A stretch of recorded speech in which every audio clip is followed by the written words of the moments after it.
Junior ডাক্তারদের suspension তুলে নিলেন, তবে চিকিৎসকদের গাফিলতির অভিযোগের অবস্থান থেকে সরলেন না। উল্টে সিনিয়র ডাক্তারদের আরো দায়িত্ববান হবার বার্তা দিলেন। মেদিনীপুর মেডিকেল কলেজ হাসপাতালে প্রসূতি মৃত্যুর ঘটনায় কার্যত নরমে গরমে অবস্থান নিলেন মুখ্যমন্ত্রী। জুনিয়র ডাক্তারদের কয়েকজনকে সাসপেন্ড করা হয়েছিল এবং তাদেরও পুলিশ রিপোর্ট নিয়েছে।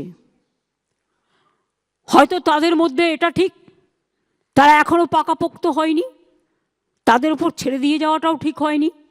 একতরফাভাবে তারাও সাসপেন্ড হয়েছিলেন, কিন্তু জুনিয়র ডাক্তাররাও একদিন সিনিয়র হবে।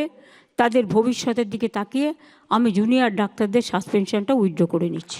মেদিনীপুর মেডিকেলে জুনিয়র ডাক্তারদের সাসপেনশন ওঠার পর এই নিয়ে ফের সরব হয়েছে Paschimbanga junior doctors front. Suspension তো যেটা করা হয়েছিল সেই সাসপেনশনের বৈধতাই কিছু নেই। আমরা তো সেদিনও শুরুর দিন বলেছিলাম যে West Bengal junior doctors front সুস্পষ্টভাবে মনে করে যে জুনিয়র ডাক্তারদের যে সাসপেনশন, এই সাসপেনশন অবৈধ।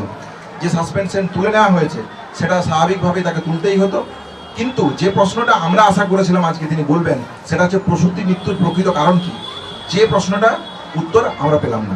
সম্প্রতি মেদিনীপুর মেডিকেলে মামুনি রুইদাস নামে এক প্রসূতির মৃত্যুর পর বিতর্ক তৈরি হয়। এরপর 7 জুনিয়র ডাক্তার এবং এমএসভিপি আরএমও সিনিয়র ডাক্তার সহ মোট 13 জনকে সাসপেন্ড করা হয়। সিআইডি তদন্তের নির্দেশ দেন মুখ্যমন্ত্রী। অভিযুক্তদের বিরুদ্ধে অনিচ্ছাকৃত খুনের মামলাও রুজু করা হয়। এই অবস্থায় সোমবার ফের মুখ্যমন্ত্রীর মুখে উঠে এলো গাফিলতির প্রসঙ্গ। মেদিনীপুরে যে কেসটা হয়েছিল নিশ্চয়ই নেগলিজেন্স ছিল, সেটা তদন্ত হচ্ছে। তদন্ত রিপোর্ট হাতে নেওয়া পর্যন্ত আমি কিছু বলবো না। সিনিয়র ডাক্তাররা যেমন চিকিৎসা দেয়, হাতে কলমে শেখান,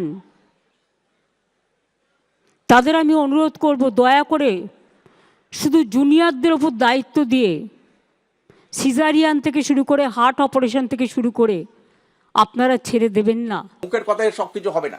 ওরা এই জুনিয়র ডাক্তাররা গত সপ্তাহে জয়েন করতে গেছিল মুখের কথাতে, গিয়ে যখন দেখলো যে তাদের হাতে কাগজ নেই তাদেরকে আবার ফেরত পাঠানো হয়েছে। কারণ কাগজই কথা বলবে, সরকারি কথা, এই কাগজটা বের করুক আগে। এটা হচ্ছে প্রথম কথা। পশ্চিমবঙ্গ ফার্মাসিউটিক্যাল ওষুধ কোম্পানির স্যালাইনে যেভাবে আজকে রোগী মারা গেল, ওই ওষুধ কোম্পানিকে ডেকে তাকে জিজ্ঞাসাবাদ করা বা তার বিরুদ্ধে কি পদক্ষেপ নিচ্ছেন সেই বিষয়ে তো তিনি বললেন না কিছু। তবে মেদিনীপুর মেডিকেল কলেজের জুনিয়রদের সাসপেনশন তুলে নেওয়ার সিদ্ধান্তকে স্বাগত জানিয়েছেন কলেজ কর্তৃপক্ষ। আজ খুব আনন্দের খবর যে পোস্ট গ্রাজুয়েট স্টুডেন্টদের সাসপেনশন উঠে গেছে। এখন ওরা কাজে জয়েন করতে পারবে আর ওদের পঠন পাঠন পড়াশোনাটা স্বাভাবিকভাবে চলবে। এসএসকেএমে ভর্তি থাকা 2 জন প্রসূতি ইতিমধ্যেই সুস্থ হয়ে বাড়ি ফিরে গেছেন, আরেকজন এখনও চিকিৎসাধীন। ঝিলম করঞ্জাই, সুদীপ্ত আচার্য ও সৌমেন চক্রবর্তীর রিপোর্ট, এবিপি আনন্দ।